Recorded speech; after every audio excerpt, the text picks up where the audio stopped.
Check 1 2 1 2. If anyone in the chat can hear me, just push 1.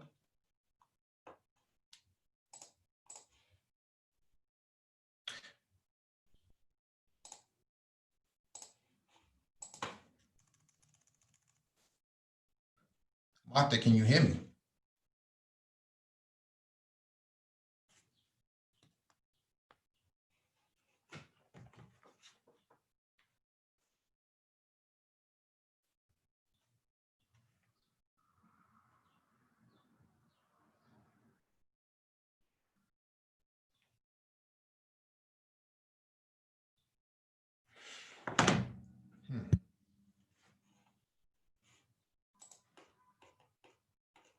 I don't know if anyone can hear me. I think we might be having a technical difficulty here.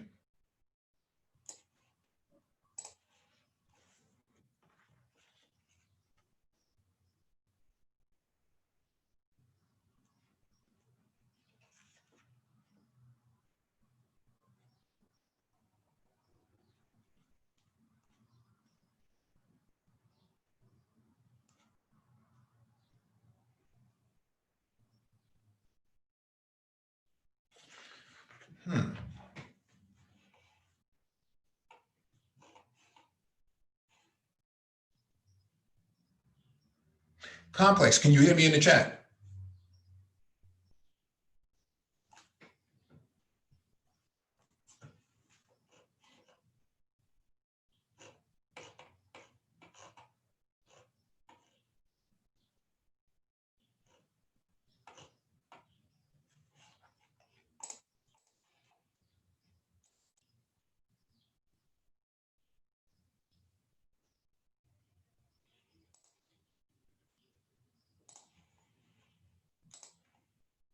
Oh, you can hear me.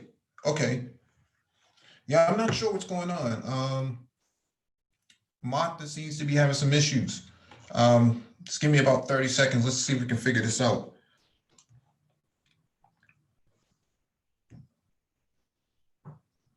Hello? Hello? Martha, I can hear you now. Wait a minute. Are you able to hear me? I can hear you now. We're live. Oh, God, we are. Okay. Okay. Now I have on the one hand, I think I accidentally hit something. Okay. I accidentally hit something on because I was looking for another pair of headphones in case I wanted to, I don't know, look at an outline or something. And that's what happened. So we're live. Yes. I think you might want to moderate this. I'll moderate it. It's fine. Well, it's kind of interesting because it says that, we have, 3 people watching, but then, there's only one person watching, one perspective. I don't know what's going on. I'm hoping that this is done correctly. Yeah, I know that when I went to get my headphones so that I could hear you more clearly, I somehow took myself out of the screen where I was in Zoom, and then of course I got a lovely signal notification, and whenever I get a notification, my whole screen, whatever screen I'm working on, gets filled with this prompt to either dismiss the notification or accept it or do God knows what to it. And that's what happened. So COVID, huh? Yeah, just give me a few seconds. Let me make a few adjustments, and then we'll do our introduction as to what's about to happen with this. Okay, sure, no problem. Just give me about 30 seconds. And just so you know, this is my first time doing a podcast, so I'm a little bit kind of nervous about this. Yeah, I'm not even sure if this is set up correctly, but we're going to go ahead with it anyways. Let me just... Is it gonna get recorded so that at least it can be put there in case we are not able to transmit live? It'll be recorded, so don't worry about that. Okay.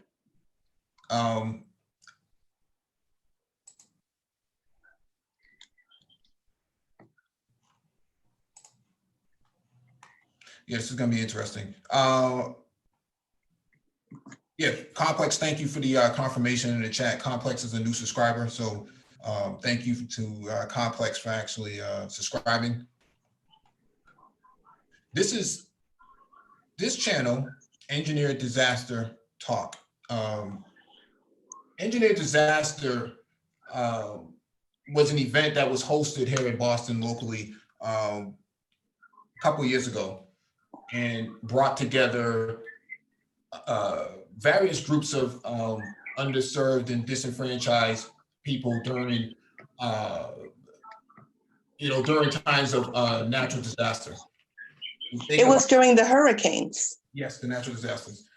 And so what happened in Puerto Rico, what happened in Haiti, what happened in Katrina, what happened in various other places where Black and brown people have been impacted, they have had the same experience. And so Engineered Disaster Talk actually came out of a discourse where people who have been mostly impacted by these events all share similarities. So that's where that came from. And the dialogue between the groups actually created more activism in terms of a way to respond to disenfranchisement by government bodies. And so what does this channel mean and what does it represent? Podcasting, live streaming, and things of that nature are ways that we want to engage people on a global scale. And so getting the message out and actually having these sort of dialogues and exchanging of ideas is really the purpose of these this podcast and live stream in the channel itself. Martha, do you want to introduce like your perspective as to how you came involved in any of this?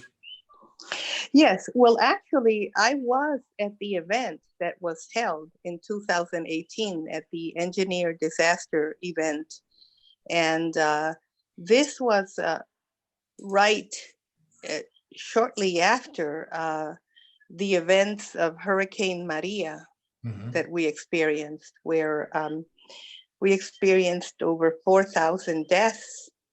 And the government and the Trump, the colonial government of Puerto Rico and the Trump administration kept on saying that the numbers were a lot lower and that everything was hunky-dory.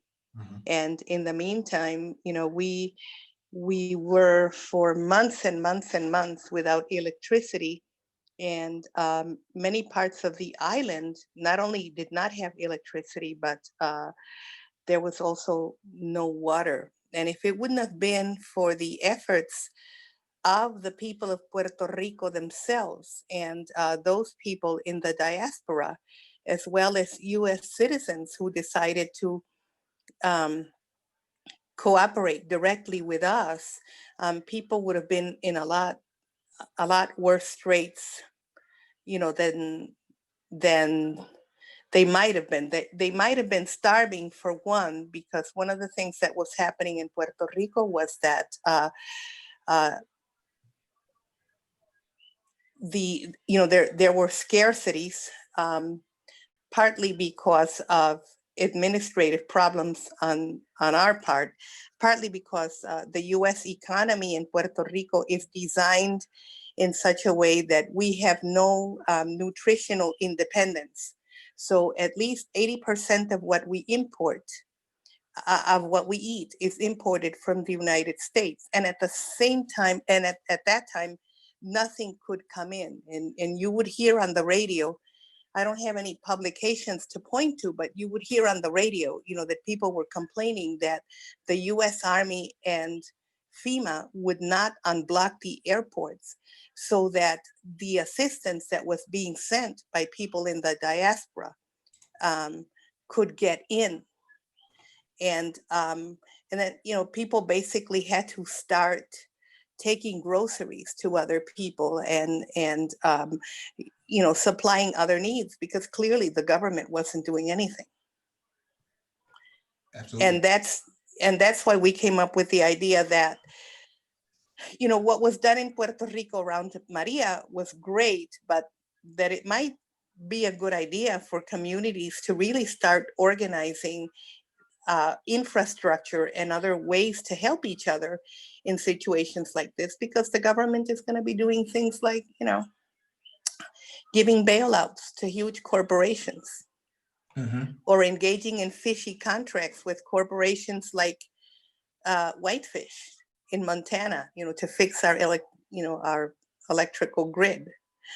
So Yes, yeah. So exploitation of the civil infrastructure resources is yeah, one of the key talking points that gets missed in these sort of discussions and observation.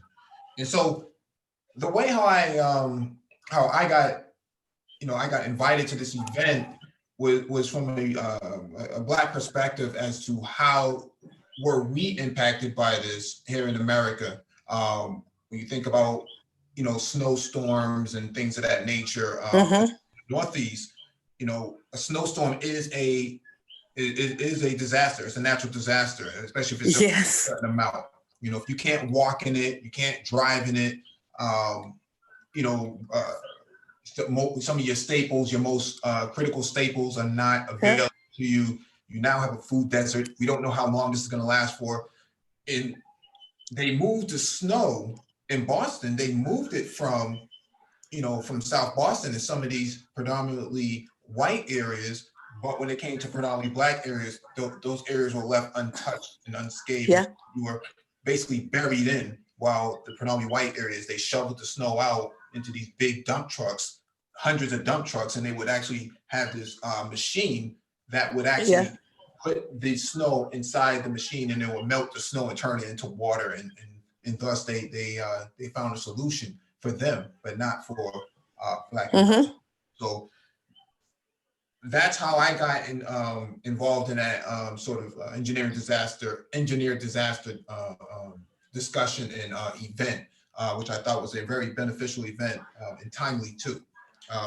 Haiti being another place that has been disproportionately impacted by earthquakes and hurricanes, yep, actually, you know, was a good example of what happens when government fails to respond, and especially the larger government being the United States, that sits an hour away, who has access to all the resources but shares none of it with its occupying neighbor. So, or the neighbor that it occupies, I should say. So yeah. that's where a lot of this comes from. You also include Palestine into all of this, with the occupation there and the lack of response from the occupying power. That's how engineered disaster. Not only in the case of Palestine, not only a lack of response, but also a deliberate attempt to make things worse. I was reading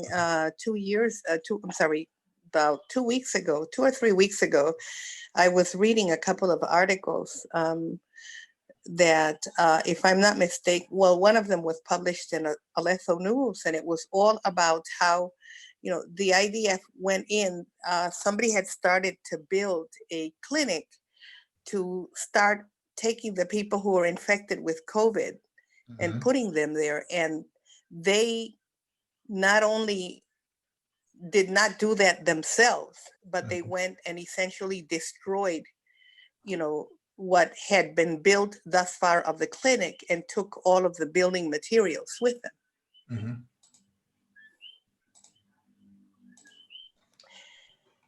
So, you know, so it's not just government negligence, it's deliberate. You know, in our case, much of what we experienced was more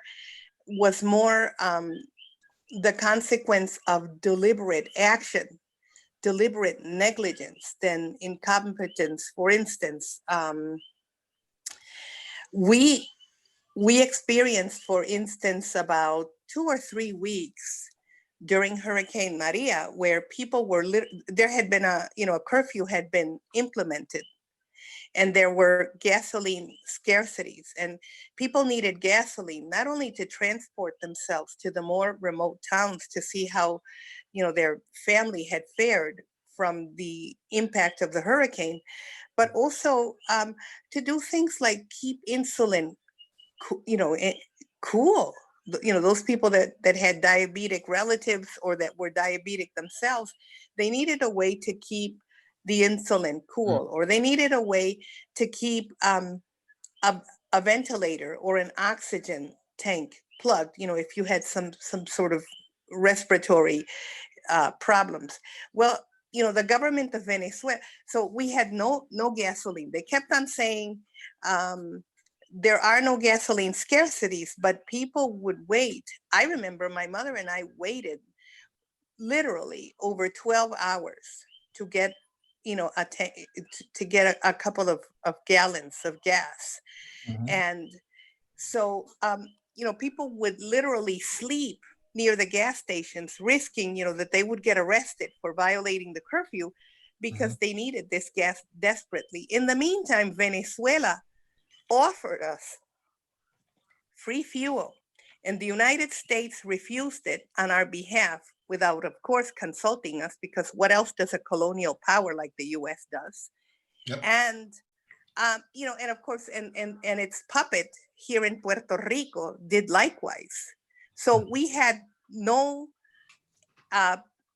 routine access to gas for weeks and weeks and weeks. I would say over a month,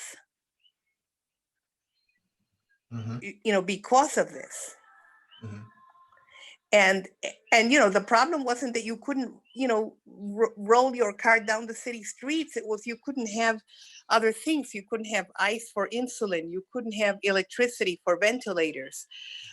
You couldn't keep, meat or anything like that required refrigeration, from spoiling, because we had no gas for our for those people who had plants at the time.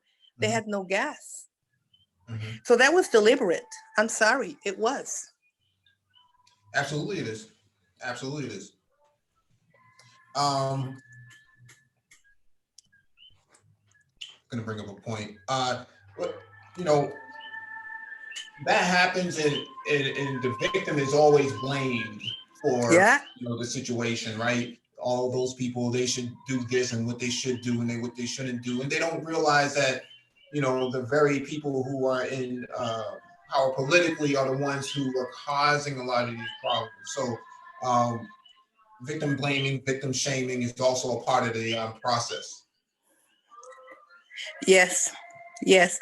In our case, our trade unions, Mm-hmm. uh, wanted to fix the electrical grid themselves. All Mm-hmm. they wanted was some materials to do it.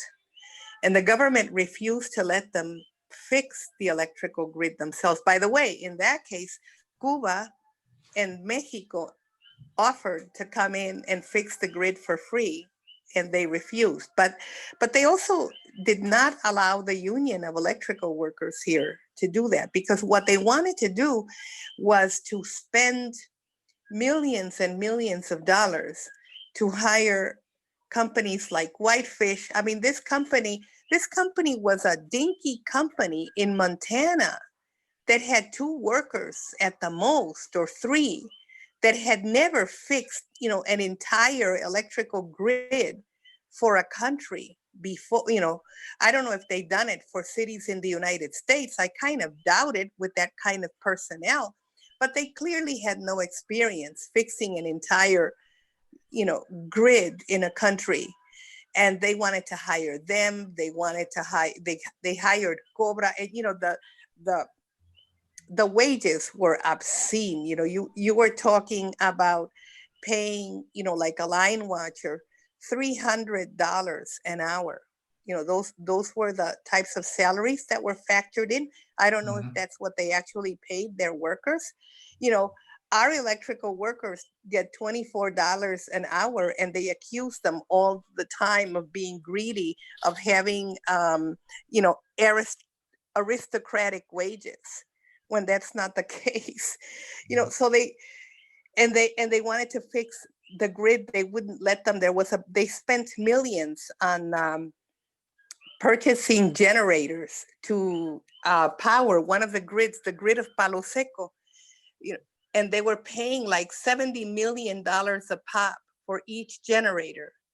When the union said that they would be able to fix that grid for a lot less than what they were spending on the generators, but they wanted to spend the millions on those companies. So that's what they did. Okay. So let's shift gears into the docket. And so you have some items that you sent, and we'll start off with the Facebook. Yeah. We'll start off with the Facebook. Let me share my screen real quick. This doesn't allow me to. Yeah, let me see. You're breaking up a little bit, Mike. Yeah, it might be the connection. I'm sharing my screen right now with this Facebook post that you sent from Bandera Roja. Can you explain what's going on in this segment? Wait a minute. I'm only on Zoom, so can you describe to me what the link is that you're sending, or do you want me to? So the link that you sent was hosted by Luis Lopez with a person being arrested and being put inside of a car.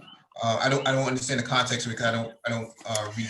Oh, well, if it's what I think I did, and for the audience, I'm non-sighted, so I sent the links, but they were links from newspaper articles that I've read.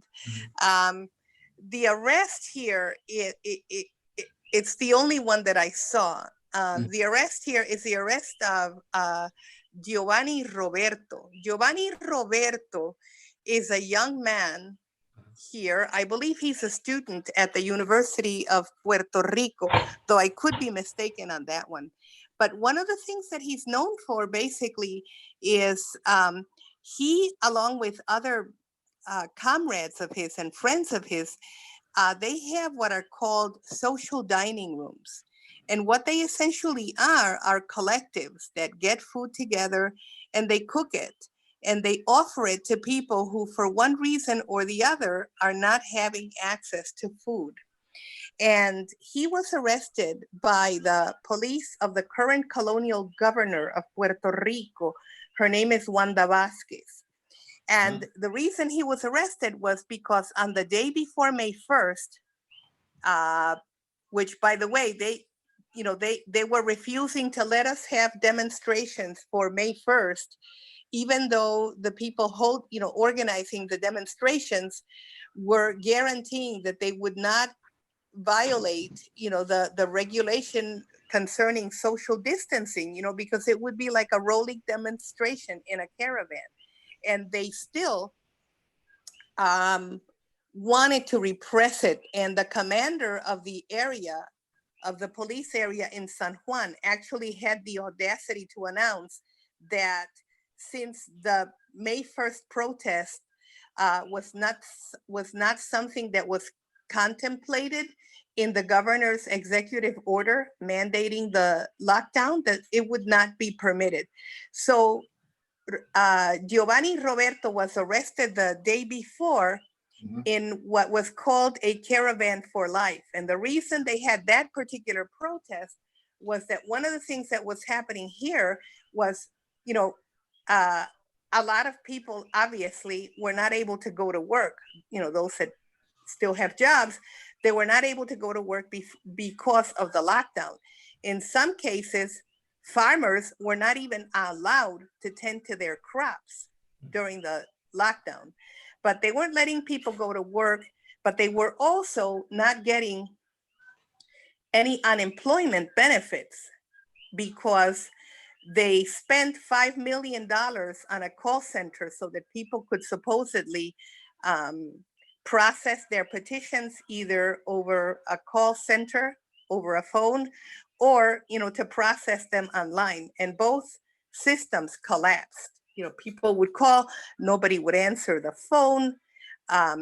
people would submit their petitions online and nothing would happen, or the petition would not go through. Um, most people got responses stating that there were issues that still had to be resolved before their benefits, could be before they could get their benefits.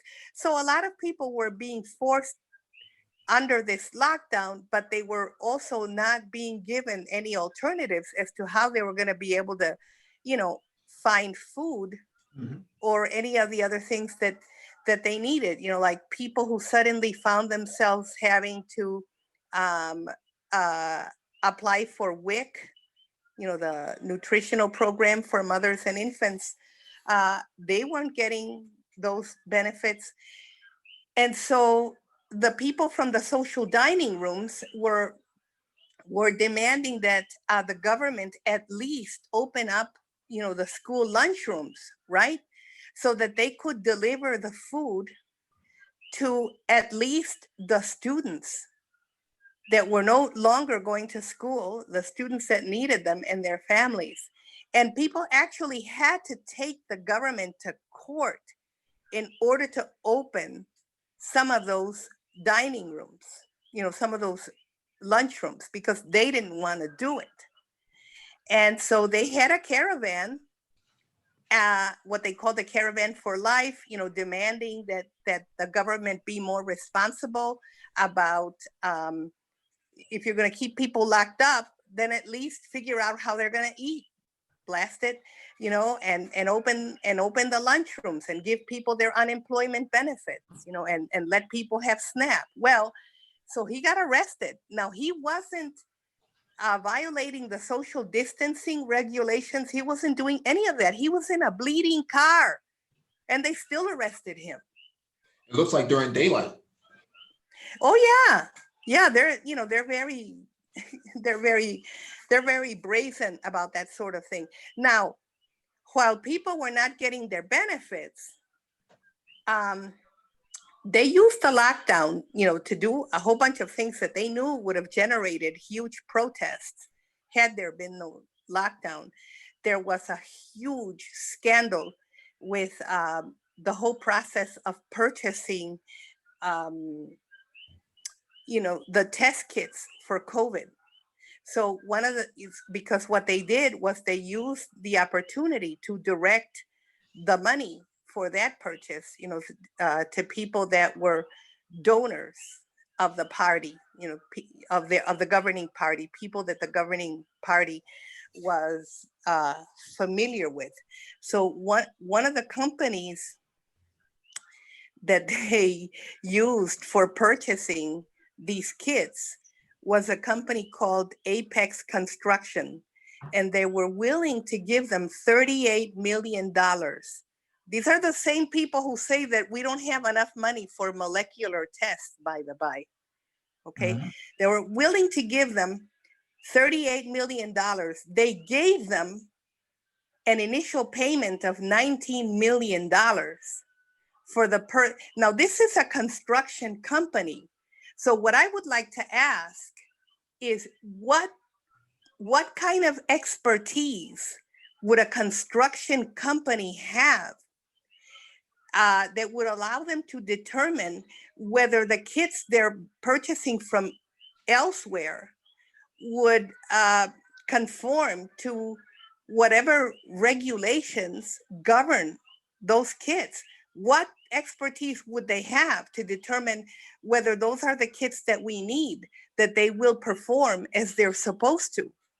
And they also gave $3 million to a company called LLC.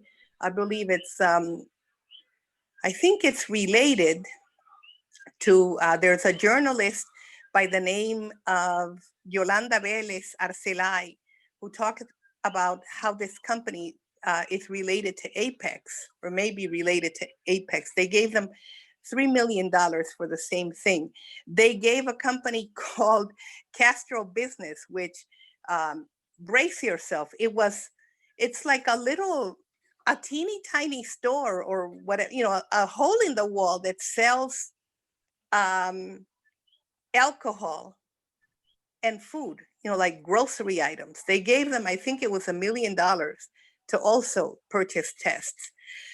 So, when the scandal broke, well, for one thing, the bank where the transaction was conducted actually ended up canceling it because, they gave them $19 million in one sitting. And so that seemed like too large a transaction for the bank. And they thought that there might be an issue of fraud involved. And in this case, they were right.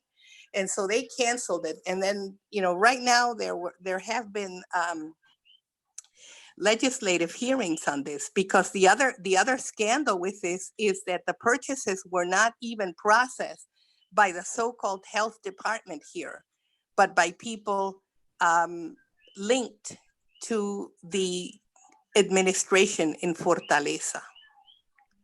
So they did that. Oh, and it turned out, in relation to these tests, it turned out that they were supposed to purchase them from an Australian company. And the Australian company in turn was supposed to purchase it from a Chinese company. And one of the things that turned out, and people can look it up in Noticel or Primera Hora or El Nuevo Día. Those newspapers are in Spanish, but they also have, I believe they have English versions online. And it turned out that the company had no such arrangement with no Chinese company, and that the Chinese company they mentioned was banned by the Chinese company from doing any business with them. So that's what happened with COVID. I just wanted to jump to the next item on the docket that you have from Prensa Latina. It looks like it says corruption, Sacud, Puerto Rico. I'm not sure what the context of this is, because I don't. I think it's about the scandal. I think it's still about the scandal that we talked about. Okay. That I talked about.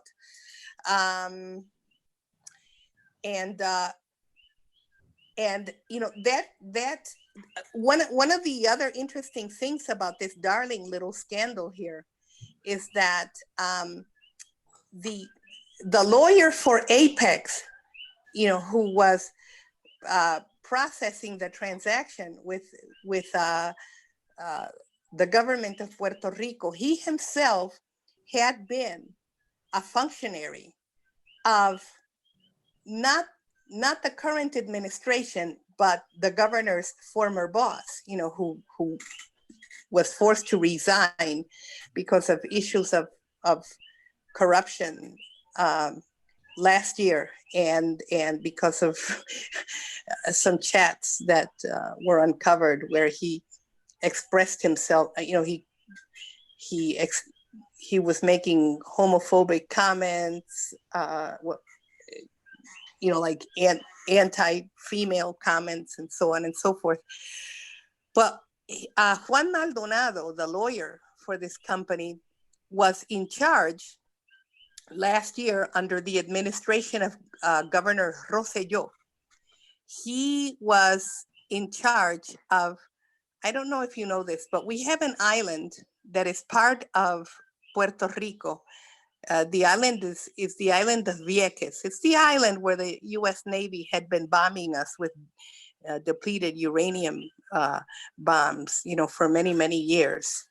And anyway, he was supposed to be in charge of seeing to it that people in Vieques had transportation, between Vieques and the mainland, because they don't have any hospitals in Vieques, any hospitals in Vieques, they don't have.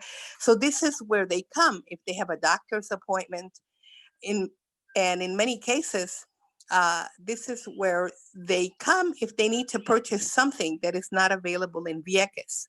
So this jewel of a man, and yes, the sarcasm is intended, had left them for an entire weekend stranded without the ferry boats, because even though the service is paid for by Puerto Rican taxpayers, he decided to rent those boats to a rich British businessman who was marrying, like somebody from Venezuela, no doubt part of the U.S. sponsored opposition in that country. So they were getting married and they wanted to have the wedding in Vieques. And instead of hiring their own transportation, private transportation, to bring whatever supplies they needed for their wedding to Vieques, they actually took the ferries that were needed by the Viequenses, to transport themselves to and from, and they left them stranded. They also left them without food or any supplies for for an entire weekend because, like supermarkets in Puerto Rico or other businesses could not transport their provisions to Vieques because of this. So this is the person who represented Apex in the transaction. So he was dismissed as a result of the scandal, but guess what? He had contracts with the government, and this was one of them. Mm-hmm. Yeah, that's something. A lot of people outside of the lower 48 would never understand what's going on down there, unless we had people like you to report it. So thank you for all of that. Pardon me, I'm sorry, I didn't hear the last thing you said because you broke up a little bit. Okay, no, I said that's good information because for those of us in the lower 48 who don't understand what's going on outside of it, would never have known that if it wasn't for people like you speaking on. Thank you. Yeah, so thank you. We only got about 20 minutes left, 30 minutes left. And so I just want to run through a couple of the items that were on the docket that that were posted for here. So this is from the Washington Post. Violent arrest in New York raises questions about police enforcement of social distancing orders. And so this is what we're seeing, though this is from last month. This is what we're seeing here. We're seeing, there's a lot of noise coming from your background. What we're seeing here is that people who are Black or brown, for that matter, are being harangued by law enforcement for the very same thing that is not being forced on white people. Black people did not have a mask or wasn't practicing social distancing, and so physical force was being used against them. Whereas you go through Central Park and you see white people out there frolicking, amongst themselves, they're not being harangued at all. In Central Park, they give they give white citizens. They go out and they say, did you forget to bring your mask today? And they give them masks. And then if it's a person of color, they throw them in the street and beat them. And the problem is that people are not only getting harassed and brutalized for not wearing masks in some instances, but then if they do wear a mask, then the assumption is that they have the mask because they're about to commit a crime. And so that becomes another pretext to go and harass and brutalize people again. Absolutely. We can play this video real quick. I hope we don't get flagged for this. So I just muted the audio. It should play the next 2 seconds.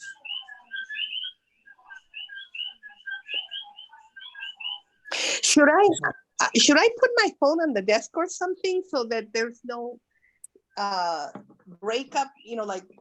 Sometimes it feels like the sound comes in and out. Are you able to hear me now that I put the phone down? Yeah, I can hear you. Yeah, so in this video, you see this young Black male being harassed. No, y'all go to jail. Dios mío. What's going on? I didn't do nothing. Don't tell me about that. Oh.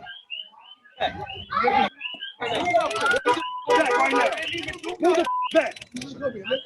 Back. What you flexing for? Don't flex. You got a lot of stuff too. Look. He ain't even do nothing. Dios mío. He ain't even do nothing. Look. He ain't even do nothing. Yeah, so I'm not going to play this whole thing because it's pretty graphic.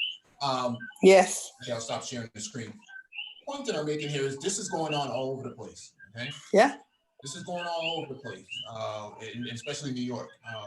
I mean, the way they're beating people for not wearing masks, not practicing social distancing, very draconian, like, you know, very draconian, like, and you know, as a response, how do you respond to something like that? You have not just law enforcement personnel, but these people are physically strong in this video. These people are physically strong. I don't know if they're on steroids or whatever, but they overpower 1, 2, 3 black people in this video, black males in this video, and take them down as if they were terrorists. You would think that they were trying to, you know, to bomb a building or something. Yeah, you think they were coming for the World Trade Center, but they're not. They're actually just walking civilians, you know. Yeah. Knocked them right out of his shoes, literally. So yeah, this is what we're seeing here as a response to the pandemic. People. And let me ask you something. Mm-hmm. Was the video published in an alternative portal, or did the corporate media cover that? Because I occasionally upset my stomach by watching the corporate media, and I don't see stuff like that. No, corporate media didn't cover it until after it was posted on alternative media, social media. And so that's how they're playing the game, that they didn't report it, but somebody else did. And so, you know, this is what we're seeing. And again, this is another article on the docket from Boston Globe, you know, with or without a mask, communities of color fear unequal enforcement during pandemic. This is true. This is in Boston. Yeah. How people are being treated during the pandemic. You know, for me, I was actually at a certain store, I won't mention the name here, where I had a black mask and I was kind of harassed or kind of slightly maligned because I had a particular mask because of my ethnicity and my gender.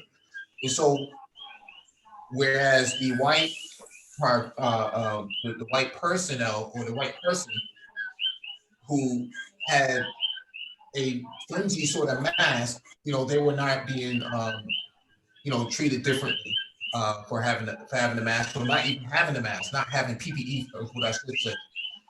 And so we're seeing this all over the country now, especially in urban centers, New York, Boston, DC, Philadelphia, Miami, many other places, Chicago. Black people being harassed, brown people being harassed in ways that are so, there's a lot of noise coming from your background out there. Ways that are traumatic to them, okay? Very traumatic to them. They don't understand it. They see white people walking on the street. They get they don't get harassed at all. And so, you know, it's one of those things that has to be highlighted during the pandemic. This is how people are being treated. Well, the thing, I mean, the thing is that it's been at all levels of the management of this pandemic. On the one hand, you know, police brutality and let me rephrase that. Police racist brutality is alive and well, even under COVID. But, you know, it's at other levels as well. You know, the numbers of people dying from COVID are more people of color, and hasn't been there discussion within the medical community about, you know, at some point when they were, you know, considering what to do if the access they had to ventilators and other equipment became scarce. You know, there was discussion of if you have additional symptoms, additional pre-existing conditions, what they call comorbidity issues, you know, that your access to a ventilator, should you need one, would be a lot less, you know, than somebody who doesn't have those issues. And who would have those comorbidity issues, if not primarily people who are poor and people of color? Right. And you do see a difference in mask quality, right? So the N95 mask, the respirator that is proclaimed by the medical community to be the mask to have in terms of the best way to prevent, COVID to be transmitted or to be received. Mm-hmm. Most Black and brown people don't have access to those masks because they economically can't afford them. Those masks are very, very expensive, $7,500 for a mask. And so Yeah. what you see is white persons or white people who have this mask and are treated differently. The mask is symbolic to privilege. Yeah. And so, and as we look at this picture right here, you see Black people with all types of various masks that are not actually approved for, Yeah. COVID-related issues.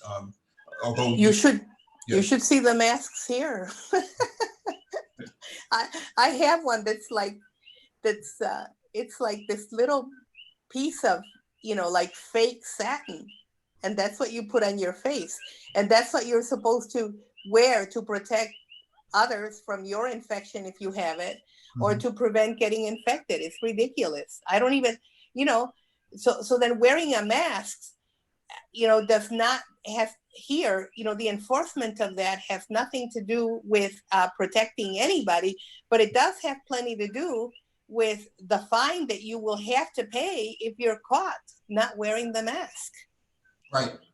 And if you look at the caption of this article from the Boston Globe, it says some have been harassed or handcuffed for wearing masks as protection, and others are being criminalized for not wearing one. This is what we're seeing across the country. Yeah. This is what we're seeing across the country. So the idea here is that, you're damned if you do, you're damned if you don't. Yeah. Well, let me tell you something, like when the governor imposed the lockdown here, and I'm sorry, there is no way that there had not been an order issued from somewhere on high, to do this as a matter of course.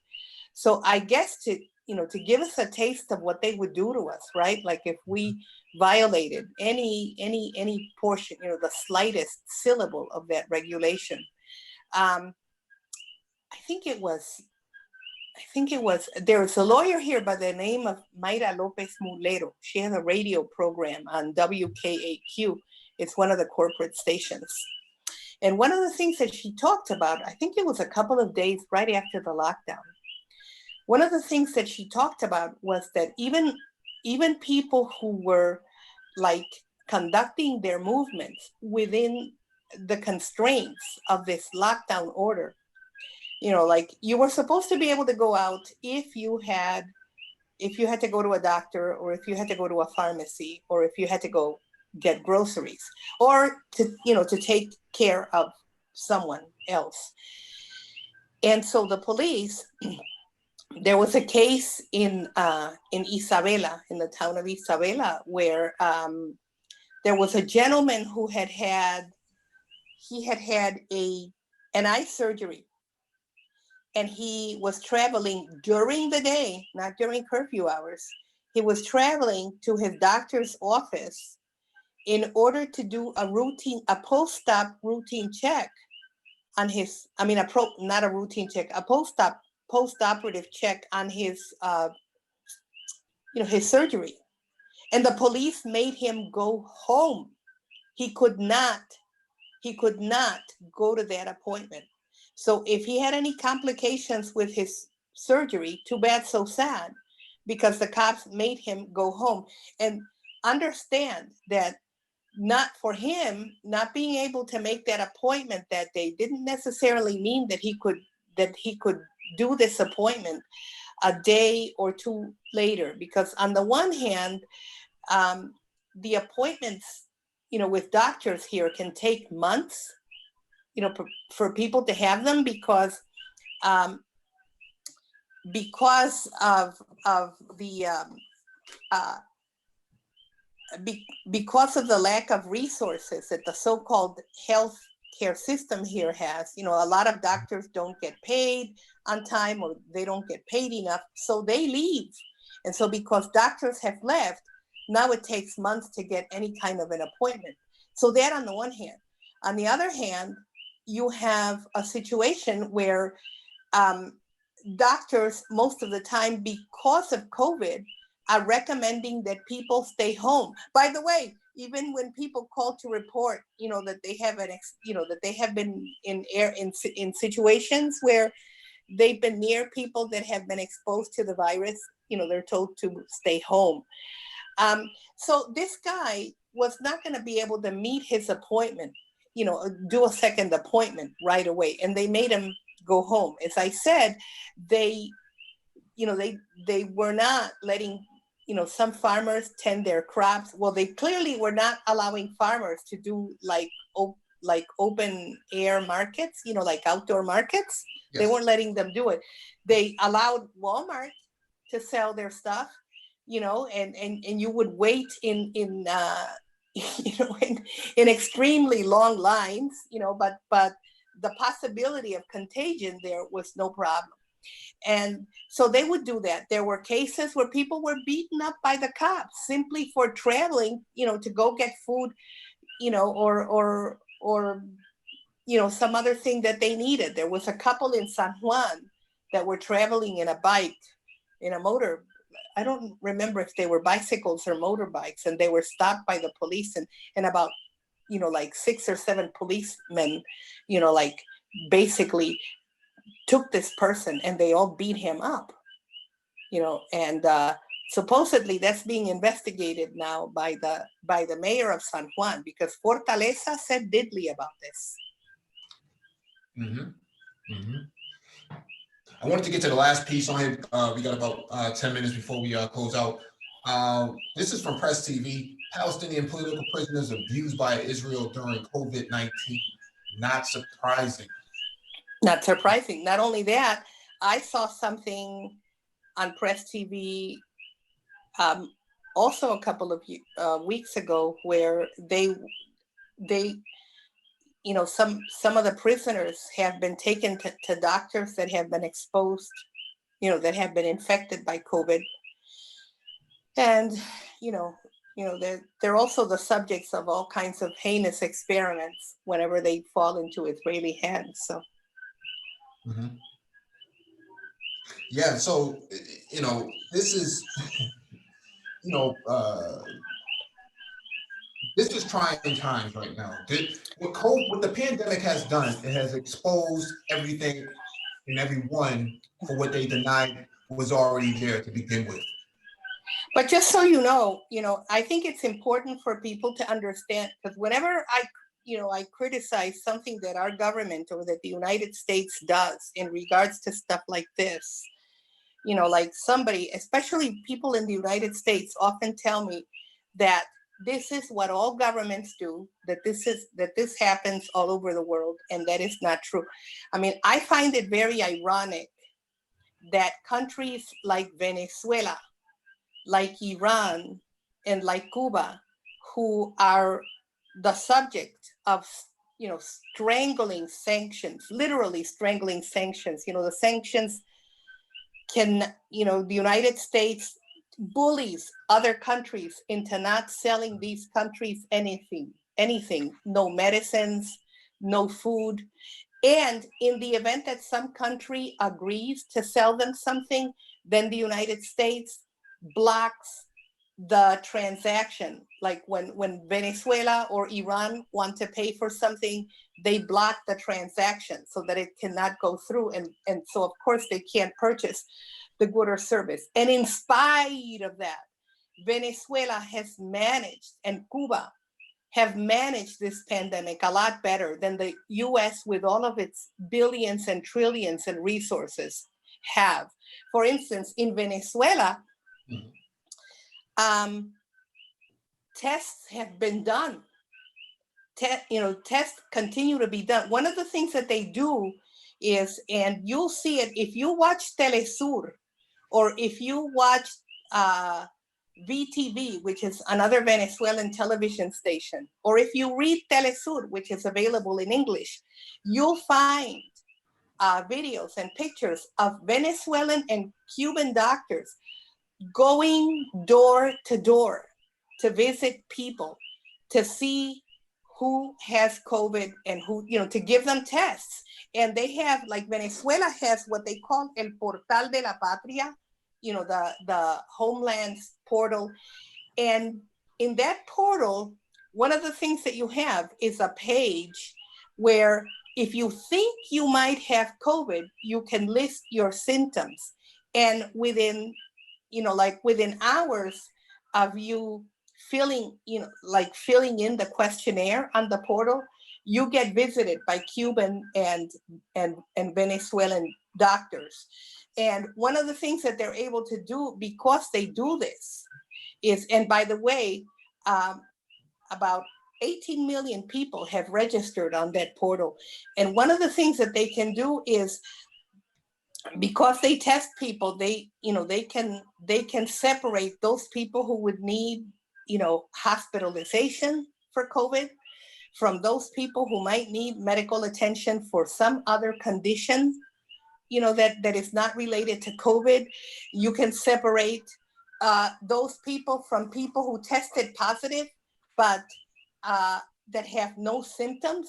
So then they get to stay home in quarantine, of course, but they are they're monitored by the doctors. And that is one of the reasons why you don't have, in spite of the sanctions, a collapsing medical system in Venezuela, because they were able to organize people ahead of time, and determine who needs what kind of service and direct them, to the infrastructure they have in place for this. The other things that they have is, they have, through the CLAP program, which is, the food subsidy programs, people who cannot go out, volunteers and people from the people's militias and people from the army deliver food to the citizens' houses, if they're not able to go out to get food. And, this is what they do. Venezuelans who are now, there are a lot of Venezuelans returning to the country because, they're not going to get treatment. Oh, and by the way, the treatment for COVID or any other sickness in Venezuela is free, because they have a public health care system for all, even with, huh? Now, I was just going to interject and say something that the United States lacks. Yeah, doesn't have. And so for instance, a lot of Venezuelans are returning. So what the government does is it mobilizes, it directs mobile hospital systems to the areas of the borders where they're going to come in. I mean, the government is even chartering plane, like they had to get some people from the United States that wanted to return to Venezuela. There were 800 people in Miami or in Florida who wanted to return.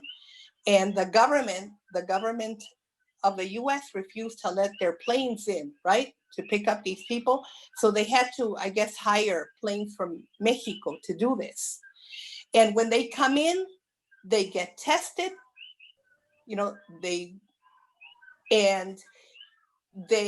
if they have the virus, they immediately are directed to places where they can get treatment. If they don't have the virus, though, they still have to go to a quarantine center to do to stay there and be observed by doctors, just so that the rest, they don't bring any infections that they might carry or are not showing immediately. They don't bring those infections, to the rest of the population. That's what they do. And in Cuba, they do the same thing. They have quarantine centers.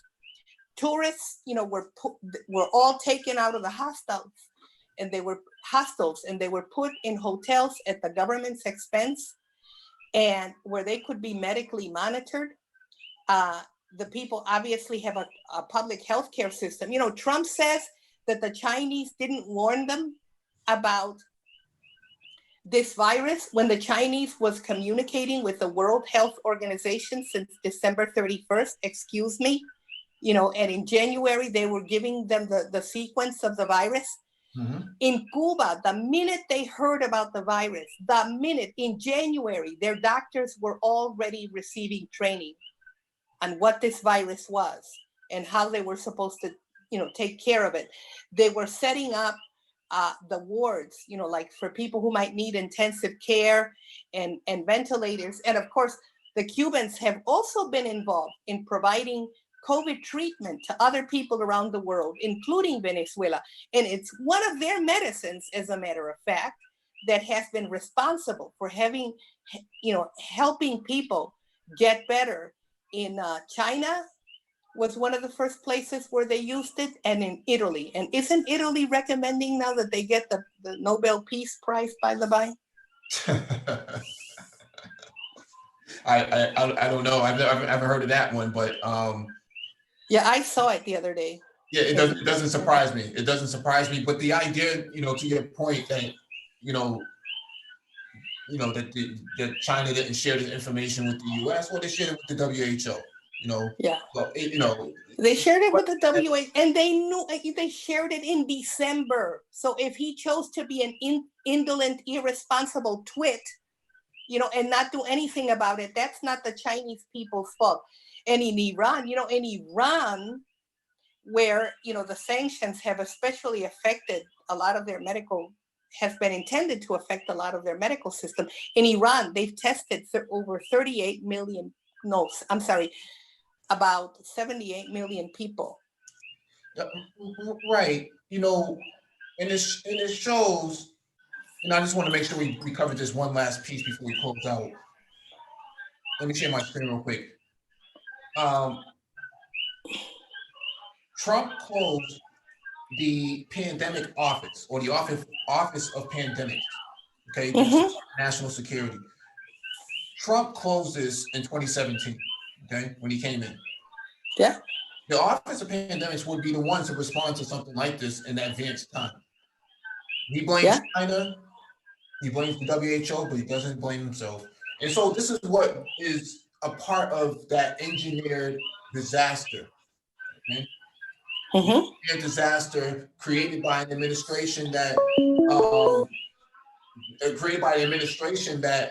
by and large shut down the very institution that is responsible for responding to a COVID crisis. Yeah. So, you know, what's interesting about this, Martha, is that they're talking about getting reparations from China. Yeah. Reparations. Which is, I mean, you know, it would be laughable. It would be laughable if it weren't so insulting. The United States is asking for reparations from China for what they chose not to, you know, for a situation that they chose not to act on. But even this business of asking for reparations from China, are you serious? What reparations did they give the Vietnamese for destroying their country in a war that the Vietnamese did not provoke, in a war that was meant to maintain a partition that the Vietnamese didn't want, and that was, and later that was, you know, that intended to, for the US takeover of the entire country? What reparations did they give the Iraqis? What reparations did they give the Libyans for completely destroying their country and stealing their assets, I might add? Or what reparations did they give to African Americans for slavery? What reparations did they give to African Americans for slavery? What reparations did they give Puerto Ricans for bombing us for decades in Vieques, for conducting medical experiments on us? You know that there's a doctor by the name of Cornelius Rhodes who in the 30s came to Puerto Rico, and he admitted to having injected cancer into us, you know, like when they were, I guess they were experimenting on whether you could take cancer cells and inject them into people and you know, produce the disease in someone else that way. We were the guinea pigs for that experiment? What reparations did they give us for that? What reparations did they give all of us, people of color, for using us as cannon fodder in the wars that they carry out around the world for the sake of their greed and their thievery? They will go broke paying it all off. But that's all the time that we have for right now. If you're listening to the playback, please hit the like button and share the video and share the live stream. Thank you, Martha, for co-hosting this with me on this engineer disaster talk. Thank you. And I hope it wasn't, as I said, I've never done this before. So, You did well. You did well. all right. Thank you very much. Good night, everyone.